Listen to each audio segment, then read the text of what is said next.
Hello welcome to my channel. ఇవాళ చాలా ఈజీగా టేస్టీగా హెల్తీగా పిల్లలు స్కూల్ నుంచి వచ్చేలోపు హస్బెండ్ ఆఫీస్ నుంచి హడావిడిగా ఆకలి మీద వచ్చి ఏమో చాయ్తో పాటు వేడిగా ఏదైనా స్నాక్ ఇవ్వన్నప్పుడు ఇలా టక్కున చేసి పెట్టవచ్చు ఈ స్నాక్. అందుకు ఒక బౌల్ తీసుకొని అందులో బంగాళదుంప ముక్కలు వేసి బాగా చిదుముకోవాలి.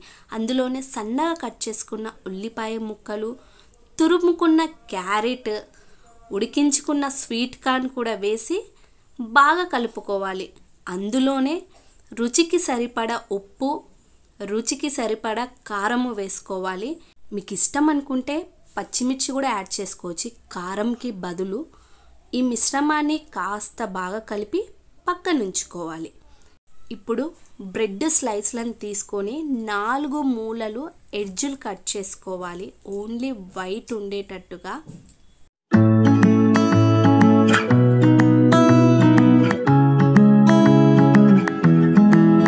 ఇప్పుడు ఈ బ్రెడ్ స్లైస్లను నీళ్ళలో డిప్ చేసి అరచేతి మీద పెట్టుకొని ముందుగా మనం ప్రిపేర్ చేసుకున్న వెజిటేబుల్ మిశ్రమాన్ని ఉండలుగా చేసి అందులో స్టఫ్ చేయాలి. స్టఫ్ చేసి నెమ్మదిగా మూలల్ని కవర్ చేస్తూ బుల్లెట్ షేప్లో తయారు చేసుకోవాలి. ఈ బుల్లెట్స్ చేస్తున్నప్పుడు కాస్త నెమ్మదిగా 4 మూలలు ఒత్తుకుంటూ చేయాలి.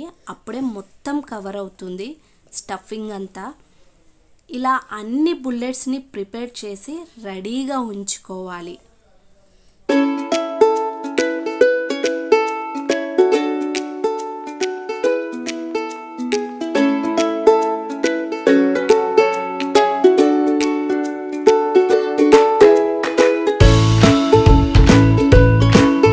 ఇలా ప్రిపేర్ చేసుకున్న బుల్లెట్స్ని వేడి నూనెలో వేసి 4 వైపులా గోల్డెన్ బ్రౌన్ కలర్ వచ్చే వరకు డీప్ ఫ్రై చేసుకోవాలి. ఫ్రై చేసుకునేటప్పుడు మాత్రం 4 మూలలు నెమ్మదిగా తిప్పుతూ ఫ్రై చేసుకోవాలి. లేదా మనం చేసిన స్టఫింగ్ మొత్తం ఆయిల్లో స్ప్రెడ్ అయ్యే అవకాశం ఉంటుంది.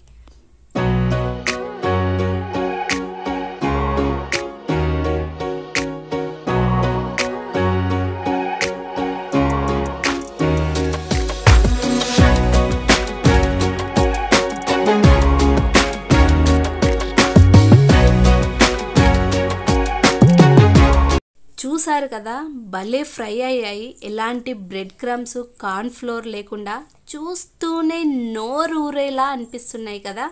వీటిని టమాటో కెచప్ లేదా గ్రీన్ చట్నీతో సర్వ్ చేయండి. మీ వారు కానీ, మీ పిల్లలు కానీ, మీ ఇంట్లో వాళ్ళు కానీ ఇలా ఫిదా అయిపోతారు అంతే. ఈ సాయంత్రానికి వేడిగా టీతో పాటు ఈ వెజిటేబుల్ బ్రెడ్ బుల్లెట్స్ని తయారు చేసి ఇస్తారా మరి? బయటనేమో క్రంచీగా, లోపల స్మూత్గా భలే ఉంటాయిలేండి. చూసారు కదా. మరి ఈ వీడియో కానీ నచ్చినట్లయితే సబ్స్క్రైబ్ చేయండి, ఒక లైక్ కూడా వేసుకోండి.